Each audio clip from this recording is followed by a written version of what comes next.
تحققت نبوءة نوستراداموس العرب. ليلى عبد اللطيف الكرة، عراف الكرة المصرية فرج عامر لما قال ماتش مصر والسنغال هيتعاد. وده اللي حصل. مصر في نصف نهائي كأس الأمم الأفريقية 2025 المغرب. مصر والسنغال الماتش جاي، وهنوصل إن شاء الله الفاينل. لو كسبنا الفرحة عارمة في المحروسة، ومن المحيط إلى الخليج الناس كلها مبسوطة، احنا مبسوطين جدا. والنهارده جايين نتكلم مع الخبير كابتن مسلم حبيبي في الفوز بتاع منتخب مصر. ازيك يا كابتن مسلم؟ الحمد لله. الكاميرا يعني مستنياك بجد الجماهير بتسأل تاني؟ الكومنتس كلها مسلم فين مسلم فين. حبيبي يا روكا، فانت قول لنا بس الاول، انت كويس؟ الحمد لله. مختفي فين؟ ليه يا عم؟ انا موجود اهو. يعني هي الحلقه كله اللي تمام؟ فاتت بس كده كانت ظروف والدنيا تمام يعني. ربنا معاك ربنا معاك.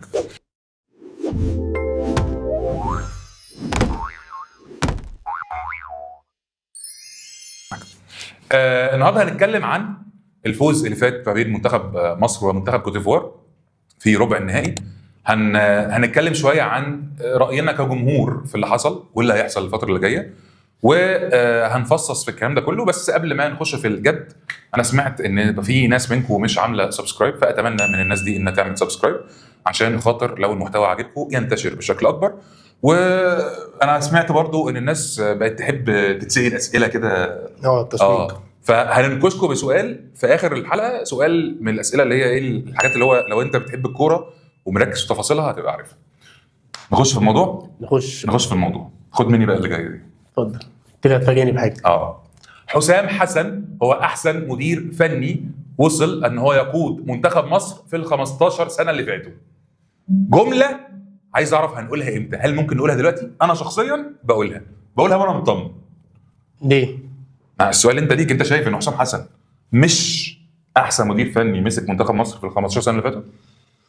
ما 15 سنه دي يعني انت بتتكلم من 2010 يعني انا بتكلم سنين على يعني بالتحديد شوقي غريب، حسام البدري، ايهاب جلال الله يرحمه، روي فيتوري، كيروش، كوبر بالتحديد. هم دول اللي مسكوا لو انا مش ناسي حد اعتقد. بص، مش عايزين نقيم حسام حسن عشان احنا وصلنا سيمي فاينال في ان هو وحش ولا حلو. لان احنا لو مشينا على التقييم دوت، فاحنا كنا بنقول حسام حسن وحش من الاسبوع اللي فات. مين اللي كان بيقول حسام حسن وحش؟ كنا بنقول انت كنت بتقول حسام حسن وحش؟ معظم السوشيال ميديا او ناس في الاعلام منهم لعيبه كبيره قديمه كانت بتقول او بتنتقد اصلا ان حسام حسن مدير فني لمنتخب مصر. انا بس عايز قبل ما تخش في التفصيله دي سؤال، انا عايز رد على السؤال ده. هل حسام حسن من وجهه نظرك كخبير كروي هو افضل مدير فني لمنتخب مصر في ال 15 سنه اللي فاتوا؟ لا، ما اقدرش اقول لك كده دلوقتي. لا ما اقدرش اقول لك كده دلوقتي انه ليه؟ اثبت لي. هنتكلم في التفاصيل. تعال ناخدها واحده. تعال نتكلم عن الماتش اللي فات في الاول، ماتش مصر كوت ديفوار. تمام. اداء مرضي ومقنع، صح؟ طبعا. حلو قوي. ايه اللي حصل كتكتيك؟ لسه مش هنتكلم عن اللعيبه اللي حسام حسن عمله في الماتش ده وعرف نكسب بيه من وجهه نظرك. بص، كنا بننتقد حسام حسن في دور المجموعات شويه عشان التشكيل، شويه عشان بدا بمصطفى ولا لا، شويه عشان زيزو هو التغييره الاولى وفادته ولا لا. كان في ناس بتنتقد عشان حمدي فتحي بيلعب دور الليبرو، طب احنا مزودين ليه؟ مره انا منهم انتقدت ان قصه ان حمدي مراني تبقى ثنائيه 6 دي مش مجديه. الراجل تحس ان هو مع كل ماتش منتخب مصر بيعدي فيه هو كمان بيخش في الاجواء. ولو هنتكلم على ماتش كوت ديفوار بالذات اللي هو اللي فات، فلا شابوه لحسام حسن، لازم ياخد حقه زي ما انتقدناه وزي ما كان بيتقطع بالبلدي كده عشان سببين. السبب الاولاني، الراجل ده واضح جدا في الماتش ان هو كان مذاكر كوت ديفوار جدا، مركز جدا، اختار تشكيله مناسبه جدا. ان الماتش ده بان بعد الماتش بالظبط، بعد النتيجه وبعد ما احنا صعدنا. الحاجه الاهم انا بشوف انه هو لازم ياخد حقه ونديله كريدت بعد الماتش اللي فات ده وصعوده السيمي فاينال، انه حسام حسن كان شايل شيله تقيله قوي قوي قوي من الاعلام ومن اللعيبه القديمه ومن السوشيال ميديا. كلامك ده كله فوق راسي، بس انت ما ردتش على السؤال. ايه التكتيك اللي حسام حسن عمله في الماتش ده خلاك له حقه الاول؟ انت ماشي خلاص عايز تفرش يعني ما انا ذكرت لك في الاول ان هو ذاكر كويس جدا، مركز جدا في الماتش، اختار تشكيل مناسب. فاكيد لما انت تعمل الكلام ده كله ان انت تذاكر الفرقه اللي قدامك وتخطط لها وتحط تشكيل مناسب هتطلع بالمنظر دوت، فالتكتيك بتاعك هيتغير في الملعب. يعني ممكن بقى نتكلم في التكتيك وافصص لك السؤال ماشي، عشان انا خلي بالك احنا هنتكلم في الماتش وبعد كده بقى هنخش في تاثير حسام حسن والمنتخب، او تاثير حسام حسن على المنتخب والمنتخب على حسام حسن. تمام. وليه بنقول ان هو احسن ولا اوحش، او انا بقول ان هو احسن غالبا الوحيد اللي بيقول كده. بس نبتديها بالماتش ده. فلو هنتكلم في التكتيك، اول حاجه الراجل نزل بحسام عبد المجيد، ياسر ابراهيم، رامي ربيعه، تمام. حمدي فتحي، مروان عطيه، مظبوط. غير هاني وفتوح. مظبوط. 7 في الحته اللي ورا دي يعتبر ماشي. الناس كلها قالت ايه القرف ده قبل الماتش ما يبتدي، صح؟ صح. ايه كانوا غلط ولا كانوا صح ولا مين اللي كان صح؟ وفقا للماتش ده والسيناريو اللي مشي هو صح. الناس كانت بتقول ما انت كده كده بتلعب حمدي على الورق 6 لكن هو جوه الملعب بيلعب ليبرو، بيلعب ثالث ورا. في حاجه كنا بنقعد نشيد بيها ايام كروش وايام كوبر برضو، لما اعتقد احنا صعدنا سيمي فاينل معاهم وفاينل، في ان هو بيقفل وعارف امكانيات لعيبته وبيلعب على الهجمه المرتده او بيلعب بتكتيك اللي هو انت تدافع وتلعب على الخطفه، فكنا بنشيد بالناس ومدينهم حقهم. انا عايز حسب بقى بس انا عايز اخطف منك حاجه هنا وكمل زي ما انت. اسوأ جمله احنا ضحكنا بيها على نفسنا هي جمله ان دي امكانيات اللعيبه وهو بيلعب على قدها. الجمله دي بهدلتنا ايام كوبر وكيروش، ان احنا كل ما نلعب زي الزفت، وانا فاكر كويس قوي، وعملنا انجازات أيام كوبر ولا ايام كوبر وايام كيروش الاثنين كنا بنلعب زي الزفت كلاعب. انت في كيروش انا ما افتكرلوش غير ماتش كوتيفوار في كاس الامم اللي لعبها كماتش كوره خلاص. كمل. الباقي كله انت بتقول ايه، اصل احنا على قد امكانيات اللعيبه. كوبر والله يا جماعه هي دي القماشه وخلاص. اوسخ جمله قلناها. طب ليه الجمله اصلا جمله ما انت ممكن تشوف الجمله دي هو صدرت لنا، استنى بس، الجمله دي صدرت لنا عشان خاطر نقتنع بان مفيش احسن من كده. انا اسف ان انا قطعتك بس كمل على اللي انت بتقوله. لا بس ممكن اروح لك في اللي انت قلته. هو ممكن ليه بتقول ان هي اوحش او اسوأ جمله اتصدرت لنا؟ ما ممكن تقول ان دي الحقيقه، لان احنا من 5-6 سنين حسام حسن برضه محظوظ في حته ان الجيل ده يعتبر في البرايم بتاعه، المعدل الاعمار ده البرايم بتاعه. بص ده مش البرايم بتاعه خالص. الجيل ده بقول لك ان هم التوب برايم بتاعهم. اقصد ايه، امام عاشور من 5-6 سنين مش هو امام عاشور دلوقتي. ماشي. وده كان هو لاحق عشان وقتها كان في الزمالك. ماشي مش هنرجع لجدل دلوقتي. عندك مين تاني؟ عندك فتوح كان اصغر من كده 5-6 سنين صحيح، كان بيلعب ايام كروش وكان مؤثر. فتوح كان بس برضه بالظبط. صلاح مفيش كلام، كده كده هو في البرايم بقاله 7-8 سنين نفس المستوى. مرموش من 5-6 سنين ما كانش هو مرموش دلوقتي ولا كان في الليفل اللي هو بيلعب فيه دلوقتي. بس تريزيجيه عشان كده بقول لك تريزيجيه وقتها كان احسن من تريزيجيه دلوقتي. ماشي. هو خلينا نتفق ان هم دلوقتي مش بقول لك في البرايم بتاعهم اللي هم مقطعين الدنيا، بس البرايم بتاعهم اللي هم اللعيبه دي نضجت، اللعيبه دي اكتسبت خبرات كتيره جدا، فيهم ناس لعبت 3-4 صلاح لعب 5 فكل ده حسام حسن المفروض يكون محظوظ بيه، وده يكون ده. كل جيل ليه ميزات وعيوب. الاجيال اللي فاتت كان فيها ميزات خلاص. طبعا في اجيال بتبقى سيئه، الجيل الحالي احسن سنه من الاجيال اللي فاتت، ده اللي انا اقصده. ولكن لا مش الدرجات، يعني الفرق مش الرهيب قوي كده. بس خلينا بس نرجع للموضوع. فدلوقتي هو نازل في الخط النص 7 اللي احنا اتكلمنا عليهم دول، مظبوط. والناس قالت انه لا وانت كده. ايه اللي حصل بعد كده بقى في الماتش؟ ايه اللي دي اثرت ازاي في الماتش؟ انا بشوف ان الخطه دي او العدد اللي انت عمال تاكد عليه هو مناسب جدا لامكانيات اللعيبه، مش ان احنا نصدر جمله وخلاص ونقعد نرددها. لا، لان انت لو فرقه زي كوت ديفوار كسكوادهم اقوى بكتير جدا، افراد ومحترفين، والليفل اللي بيلعب فيه اللعيبه مختلف تماما، زي ما صلاح قال ان احنا اللعيبه معظمها دوري مصري وكذا وكذا. فانت لو نزلت لعبت راس براس الاربعه ورا والباكين و6 و8 و10 ومش عارف، هتنزل تاخد عليه كوره. هي العالم كله متقسم بهي بديهيات. كوت ديفوار قبل الماتش ده ايه نقطه قوتها اللي خلتها كانت متوحشه في الفتره لحد الماتش ده؟ جزء كبير جدا ان هم خدوا البطوله قبل كده، حامل اللقب. فتدي تديك ثقه زي ما مصر خدت 6 و8 و10 فكانت بتنزل كل الناس عامله لها حساب. فبخلاف ان انت بيبقى عندك كواليتي عالي او لعيبه بتلعب في مستوى عالي، فكره ان انت واخد البطوله وانت حامل اللقب دي كان بتعمل لها حساب، وده اللي كانت كوت ديفوار داخله بيه البطوله دي. وكتكتيك بقى كتكتيك انت بتتكلم في ديالو، راجل بيلعب في مانشستر يونايتد، جناح من احسن الاجنحه موجوده في العالم دلوقتي. كافراد انا لما بكون مثلا بلعب ماتش كوره ونازل عارف ان انا مثلا التيم بتاعي اعلى من اللي قدامي، فطبيعي يبقى عندي سنه ثقه، سنه ان انا احسن. انا كده مضمون. قصدي كتكتيك هم كان في حاجتين بتميز كوت ديفوار، حاجتين رئيسيين: الجناحين طايرين وبيرقصوا مهاريين، تمام، وباصات عميقه من خط الدفاع للهجوم. يعني باصه بتعدي نص ملعب او نص ملعب يبقى واقع ورا ساقط ورا، يعني الباصه توصل لحد الهجوم. انت بتتكلم في جزء تكتيكي جوه الماتش اللي دور نفسه. بالظبط. الماتش ده انت شفت بقى فيه كتكتيك، انت شفت فيه ان اي لعيب من الجناحين بيخش فيه 2 بيقفلوا عليه. واحد بيقفل على البعيد، واحد بيقفل على القريب. ماشي. رغم ان ديالو عمل اعلى معدلات ترقيص او تعديه 1-على-1 في الماتش دوت، الا ان فتوح مثلا في ناحيه ديالو كان محجم عليه وعامل ماتش اسطوري دفاعيا. فتحتك الجناحين بتوع كوتيفوار كانوا عطلانين معظم الماتش. بقول لك حتى تاثيرهم لما بيعدوا برضه ما بيكونش عالي او صنع خطوره، لان الجولين كمان جايين بكورنرين. فايده بقى تقفيل نص الملعب دي عملت ايه بقى؟ البساط دي ما كانتش بتعدي. كوتيفوار عملت كميه ميس باس بالظبط، رهيب في الماتش. رهيب، اللعيبه كانت مركزه. انت قطعت كام كوره؟ كتير انا مش فاكر العدد، بس كنت يعني عشان كده بقول لك لما حد بيترقص او كان بيتعدى واحد على واحد كان بيلاقي حد بيكفر ويغطي.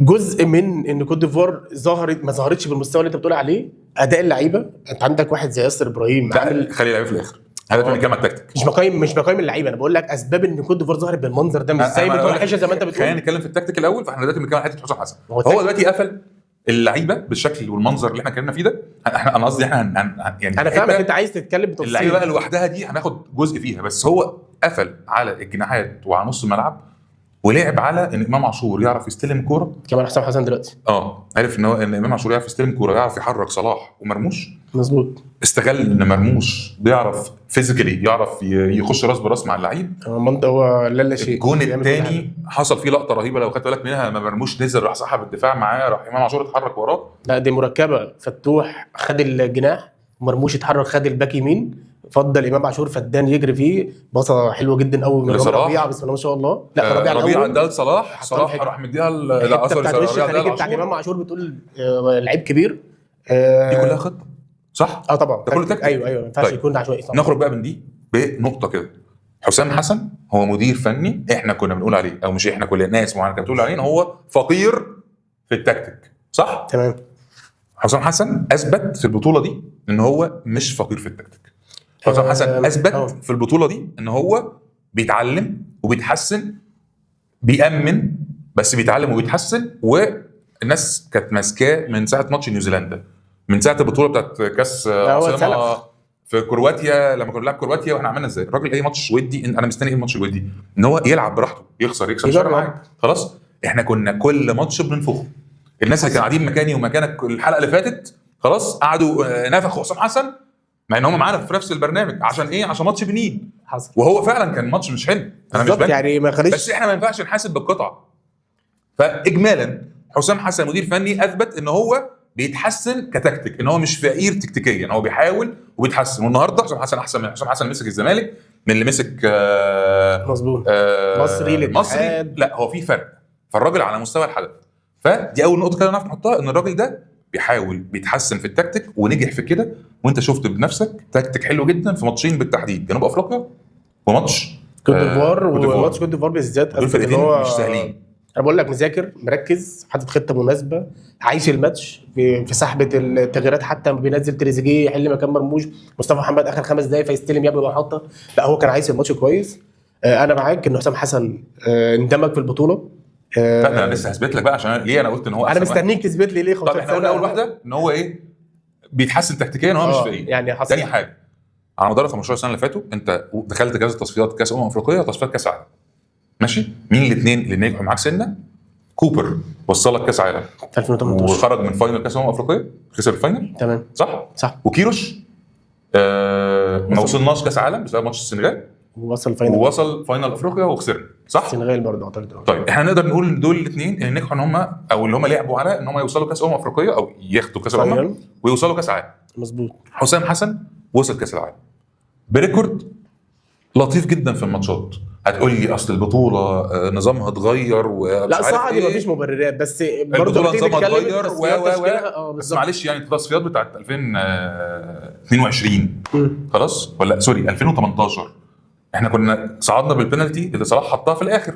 فاكر كان مين مجموعتنا؟ انت كنت خايف من غانا كانت معانا في مجموعه. غانا كانت ثالث في المجموعه، احنا تحتينا وقتها كان اوغندا خلاص. كان في ايوه صح، كان في حاجه في الترتيب. فما تقوليش اصل وقتها كانت التصفيات صعبه واحنا اصل كنا خايفين من غانا. لا انت لما كان معاك اوغندا بس السنه دي كانت اسهل وغانا. طبعا كانت اسهل، بس حسام حسن وصل كاس العالم. تحسب له طبعا. خلاص حسام حسن بغض النظر وصلنا فاينل او ما وصلناش فاينل، هو راجل عارف يسوق المنتخب كويس قوي.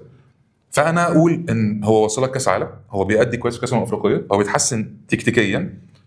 هو الوحيد في وسط كل اللي فاتوا اللي تحارب حرب من كل اطراف المنظومه. مظبوط. مفيش طرف ما كانش يعني انت اتحاد الكوره كان ضده، مديرين فنيين بتاع منتخبات تانية ضده، لعيبه قديمه ضده. غالبا هو المدير الفني الوحيد اللي الشعب بس هو اللي كان معاه ومش كل الناس يعني. خلاص، فهات لي واحد تحت الضغط ده يعرف يعمل الكلام ده. عشان كده بدات كلامي معاك.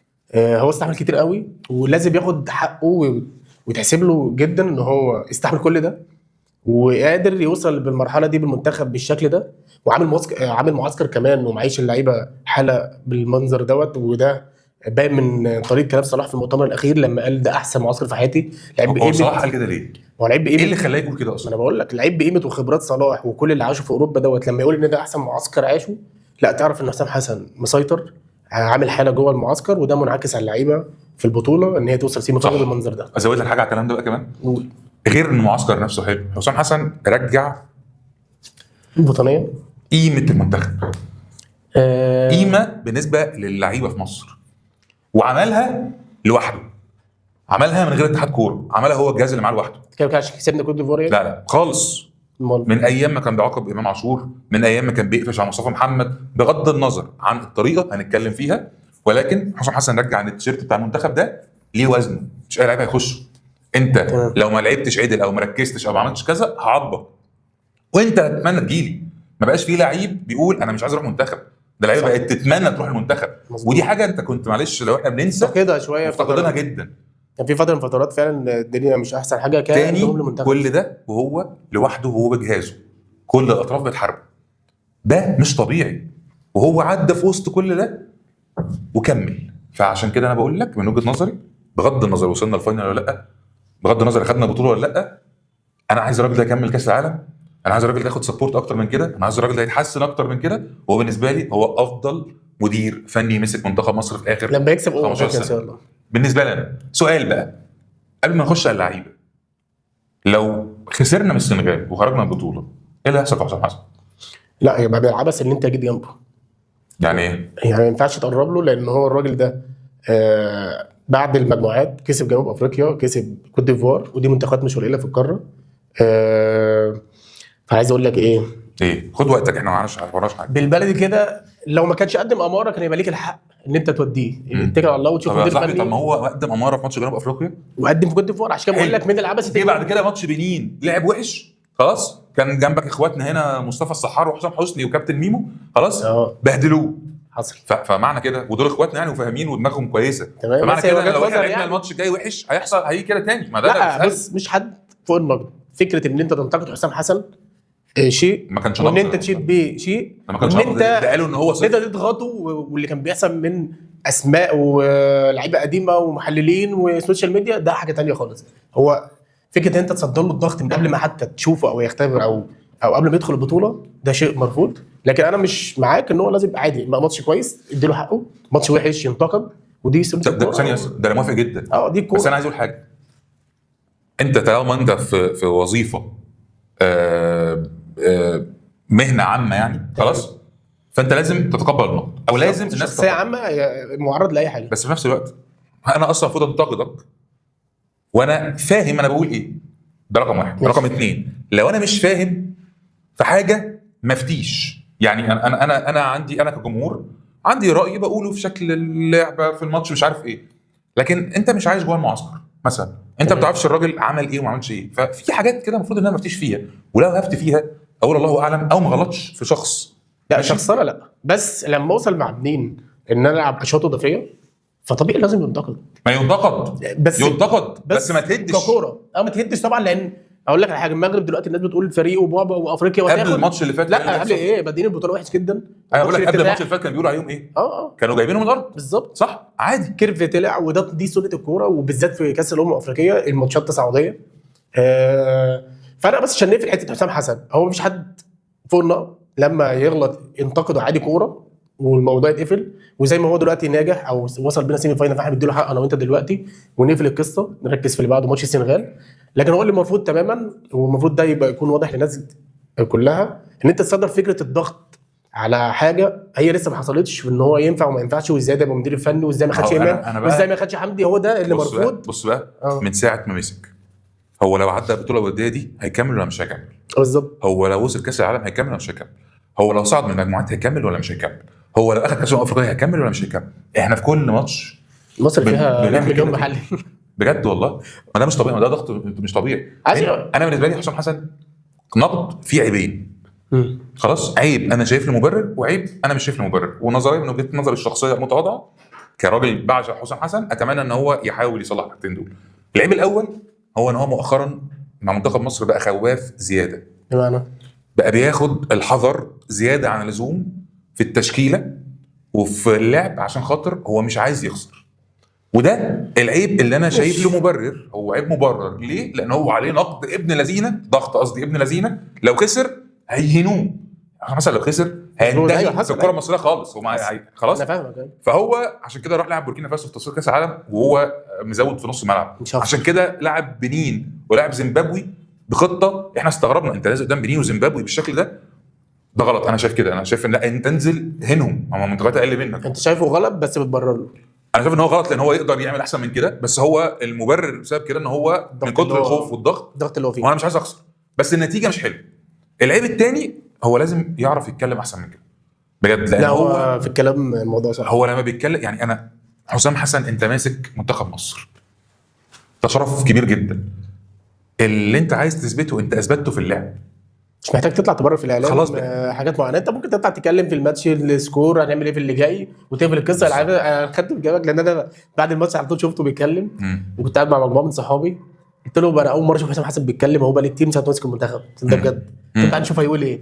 قال لك حاجه غريبه جدا، وده يعني افتكرت يعني ضمن الكلام اللي انت بتقول. قال لك احنا اول فرقه اول منتخب بيلعب بخمسه ورا، والناس وكل المنتخبات اللي صعدت بتلعب خمسه زينا. اللي هو خلاص يا حسام حسن ما تتكلمش، بالظبط. ما تحبش في الكوره. بالظبط، مش محتاج تقول كده، لان انت برضو بتحاول تثبت للناس ان انا جامد تكتيكيا يا باشا، انت جامد، شغلك هو اللي هيثبت وشغلك بالظبط. هو اللي هيوضح ده. واللي مش محتاج. بينتقدوك اكتر من النقد الطبيعي او الغلط هم الغلطانين. التاريخ لوحده هيثبت يعني الكلام ده. عشان انا شايف ما انتويش اكتر من كده حته حسام، انت صح. احنا فصصناها، انتقده لما يخسر او يعمل حاجه وحشه او يلعب وحش، اديله حقه لما يلعب ماتش زي كوت ديفوار. انما فكره انت تقعد تصدر الضغط على الفاضي والمليان لاغراض تانية بقى كل واحد الله اعلم بنيته ودماغه فيها ايه، ده اللي كان مرفوض من قبل البطوله.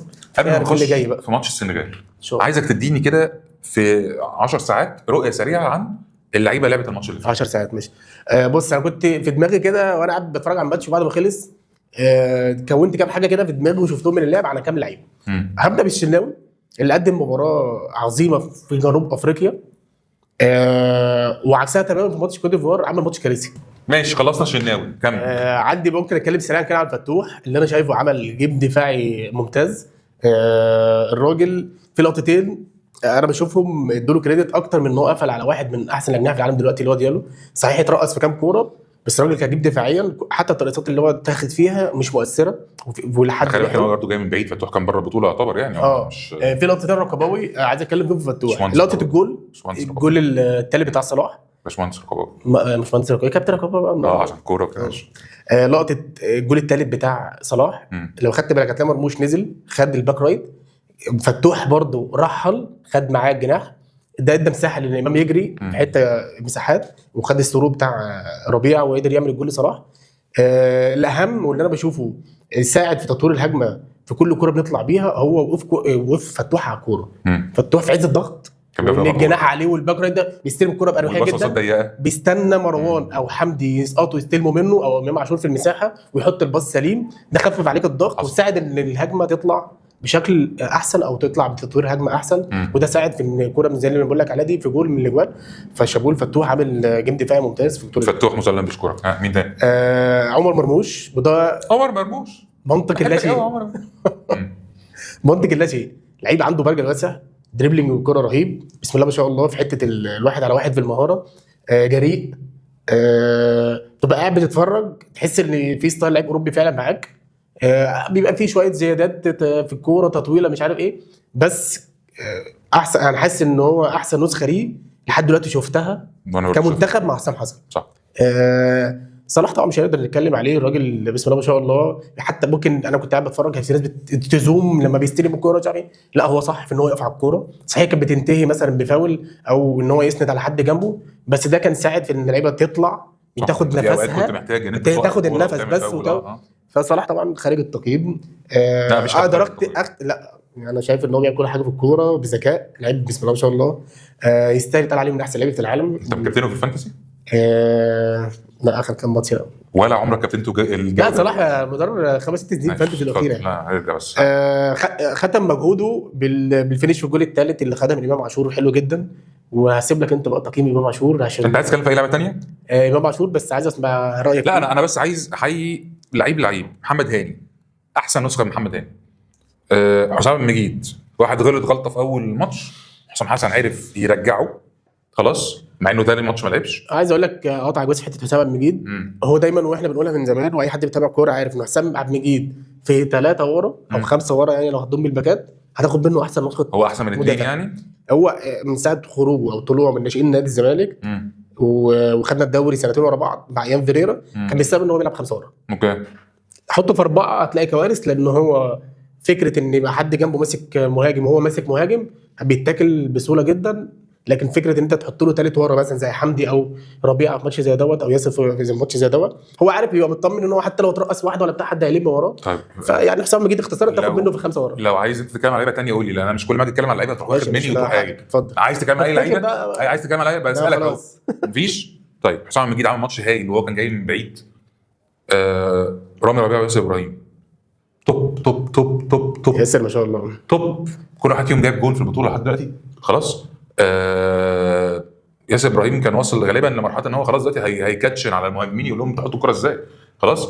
دفاع رهيب، مركزين تركيز وروح رهيبه. مروان عطيه، حمدي فتحي، قمه في تقفيل نص الملعب. امام عاشور ذكي جدا جدا جدا طول الماتش بيلعب. مش امام عاشور بس، هو عنوان الماتش ده بالنسبه لي كان السهل الممتع. انت ما بتافورش، انت بتاخد الكوره بتنقل.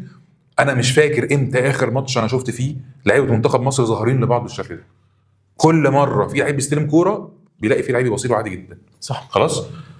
مرموش ماتش عمره بالنسبه لي. مرموش استخدم كل السكيلز اللي عنده. ان شاء الله. دريبلينج هو زي ما انت قلت مش بيخاف يخش، بيزودها سنه ساعات. بالنسبه لي زود يا باشا، لان هو بالعكس ده هو بيعمل لك حاجه غير متوقعه خلاص. بيستخدم جسمه ويحجز قطع مليون كوره بشكل لعيب ما شاء الله.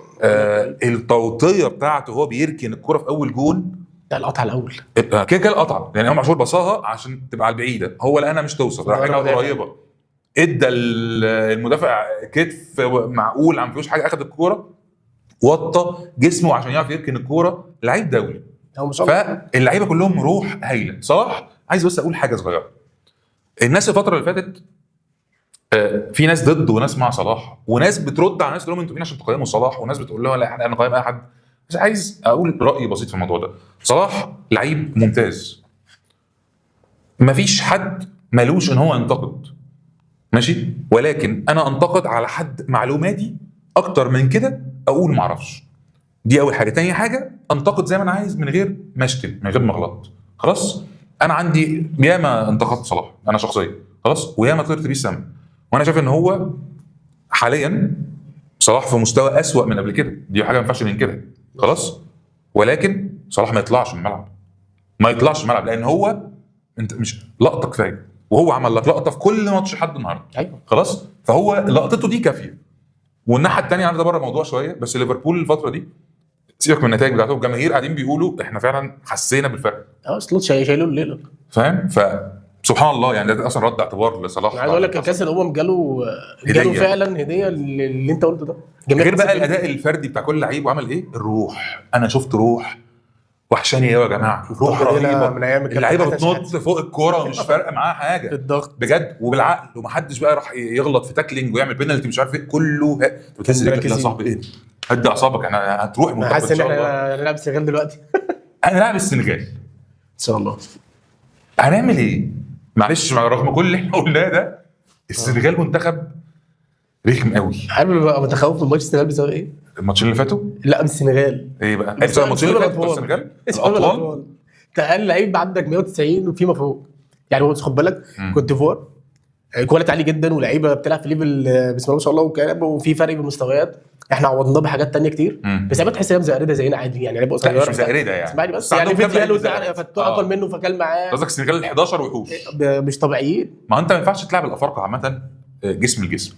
لا يعني كوت ديفوار عايز اقول لك الحاجه انت قلتها لسه مش واخد بالك، احنا لعبناهم جسم يكون في كور كتير جدا بنحتك معاهم ونزق ومش عارف كان مرموش وحمدي فتحي لا صدقني لعيبه كتير ده في الماتش كله تخبيط بعد ما بالذات على جيمنا كان انت عارف ايه اكتر يعني حاجه، معلش انا عايز ارجع خطوه، ايه اكتر حاجه مخليه زيزو يقدم الاداء اللي مش في المستوى المطلوب منه البطوله دي، الناس بتنتقده عليها الحته دي بالذات، ان هو بيخش راس براس او جسم بجسم مع افارقه، ان هو زيزو يتميز بالدريبل العالي، خلاص بيحاول يعمل الدريبل ده بسرعه مع الافارقه هيمد رجله لا ولا اي حاجه هيجيبها. حياتك بيحط جسمه فدي اكتر حته هو لسه مش عارف يظبطها. معلش انا اسف خرجت الموضوع. لا عادي. طبعا انت بص، نفس اللي احنا كنا بنتكلم عليه قبل ماتش كوت ديفوار، هو اللي المفروض تقوله بقى السنغال، مستوى تاني وليفل تاني، لعيبه كلها دوليه بتلعب في دوريات كبيره. حسابات ايه بقى دي؟ حساب حسن بقى دي حسابات حساب حسن. صدقني هو وصل لمرحله ان انا واثق فيه، فعايز اعرف بقى هو هيعمل ايه. انت قلت جمله هايله. والله بجد والله انت قلت جمله هايله. يعني هو احنا مش قادرين نفتي فهنعمل ايه قدام السنغال، او على الاقل احنا ممكن راينا، بس احنا ما شاء الله الحمد لله بقينا واثقين في الراجل ان هو انت هتذاكر كويس. ايوه اداك اماره واثنين، فلما تيجي في الثالثه حتى لو النتيجه طلعت مش هي اللي احنا عايزينها، انا وصلت لمرحله في البطوله دي بالذات عندي ثقه في حسام حسن ان هو يقدر يقدم حاجه ان شاء الله. نشوفها قدام السنغال زي ماتش كوت ديفوار، وربنا يكرم ونلعب. السنغال من وجهه نظري فريق صعب جدا. حسام حسن هيعمل اللي عليه، قد يصيب وقد يخطئ. انا كنت ما اتمناش في ماتش كوت ديفوار اكتر من ان هم يعملوا اللي عليهم، وبعد كده عملوا اكتر من اللي عليهم، وعملوا اللي عليهم.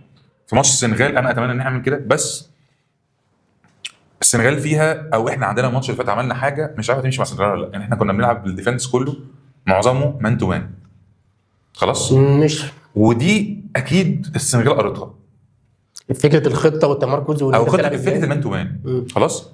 فانا بس قلقان من ان احنا نكمل مان تو مان بنفس الطريقه ويكون السنغال قرتها. ده اول حاجه. تاني حاجه محتاجين نخلي بالنا من اللخبطه اللي بتحصل والهرجله اللي بتحصل في الكور اللي عليه، لان ده سبب الجونين. احنا كور 6-0 بالظبط، انت جونين بتوع كوت ديفوار كده. و ما اعتقدش عندك حاجه تقولها يعني لان بقى عندهم هم ربنا معانا. انا بس عايز يعني الله خير. نفسي نكسب، نفسي اخد البطوله دي قوي. لا عايز اقول لك على حاجه، احنا فرحنا فرحه بعد احنا السنغال مخرجنا من تصفيات كاس العالم وما صعدناش بسببهم، وكسبونا في نفس السنه فاينل افريقيا وخدوا مننا البطوله. فالقصه مشهوره على الاخر، يعني قصه مشهوره على الاخر، وواضح كده ان اللعيبه حتى كمان واخداها بطريقه. مطمن ان شاء الله، او متفائل بمعنى اصح ان شاء الله ان احنا على الاقل هنعمل علينا، ودي اكتر حاجه راضياني. انا حاليا هقول لك جمله، انا ماتش كوت ديفوار ده كنت خايف جدا. عارف ليه كنت خايف؟ عشان كنت متعشم. فاهم قصدي؟ انا بطلت عشم في منتخب مصر بقالي كتير، كنت بفضل احب واشجع بس مش قادر اتعشم. انا رجعت للعشم، ناس كتير مش ودي حاجه انا رجعت للعشم، ودي حاجه صعبه لو خسرنا، بس حلوه ان ليها سبب، ان هي بقت موجوده او رجعت تاني. عايز تقول حاجه ثانيه في منتخب مصر؟ لا بس الماتش صعب ان شاء الله وربنا يكرمنا. اللعيبه لو عملت نفس الاداء او نفس السيناريو كوت ديفوار كروح وكاداء ان شاء الله ممكن النتيجه تساعدنا ونلعب فاينل ان شاء الله. نتمنى يعني. اسئله سريعه جدا، هل ظلم حكم ماتش نيجيريا والجزائر منتخب الجزائر؟ لا انا بشوفها هنا وهنا. طب ما نيجيريا ليها برضه، انا كنت بتفرج فيها ليه؟ ايوه بس هو ابتدى الماتش كروت صفرة وزعيق وضربه الجزاء. انت مش شفت دي كوره ضربه جزاء؟ الراجل بيرفع كوره، الراجل عامل كده بايده او كده بمعنى اصح، الكوره خبطت في ايده وهو ما راحش نص الفار. انت هتاخدها بالنهج ده؟ طب ما البطوله ماتشات كتير جدا فيها نفس السيناريو. المغرب لو هتمشي بالطريقه دي هي متجامله في البطوله كلها. لا المغرب متجامله. ماتش الكاميرون بينالتي واضح جدا على نايف اكرم، طالع الجامب ومدي الواد بالكوره بينالتي رسمي. بس شايف انها فيها او هي على الكوره رسمي مش واضحه زي بتاعت الجزائر. لا في زاويات عادي.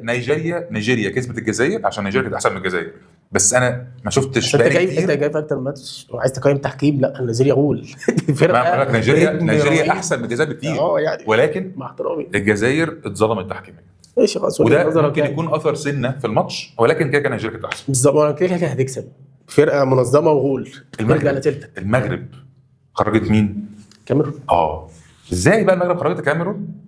شايف فرق بين المغرب قبل كده والماتش ده؟ بص هاخدها من الجانب الثاني. الكاميرون مش موجوده اصلا بعد اللي عمله سامويل ايتو دوت في تغيير مدرب مفاجئ وعدم انضمام لعيبه معينه هي اللي كانت شايلاه في الكام بطوله اللي فاتوا.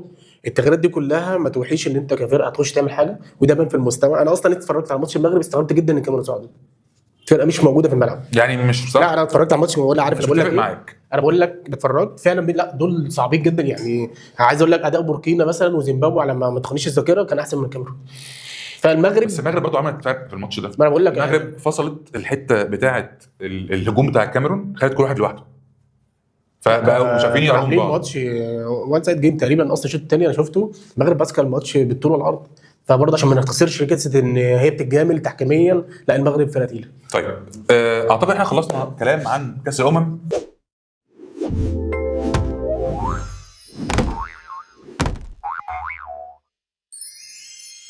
سؤال الحلقه، سؤال ليك لحضرتك عشان تركز كده في تفاصيل الكوره. في منتخبات كتير شاركت في كاس الامم الافريقيه، كسبت وخسرت. انا عايزك تقول لي مين اكتر 5 منتخبات خسروا في كاس الامم الافريقيه. نعم. ولما تدور وتفكر هتلاقي اجابه مبهره ليك. كالعاده النقاش معاك بيسخن الواحد وهو بيتكلم. ايوه تمنياتنا للمنتخب ان شاء الله وصول الفاينل ونكسب البطوله باذن الله. شكرا جدا يا شباب. فولو ولايك لو الكلام ده بيعجبك. بجد من قلبنا كل الدعم للمنتخب، كل الدعم لحسام حسن، كل الشكر لجمهور المغرب مهما حصل. شكرا جدا يا شباب، مع السلامه. سلام.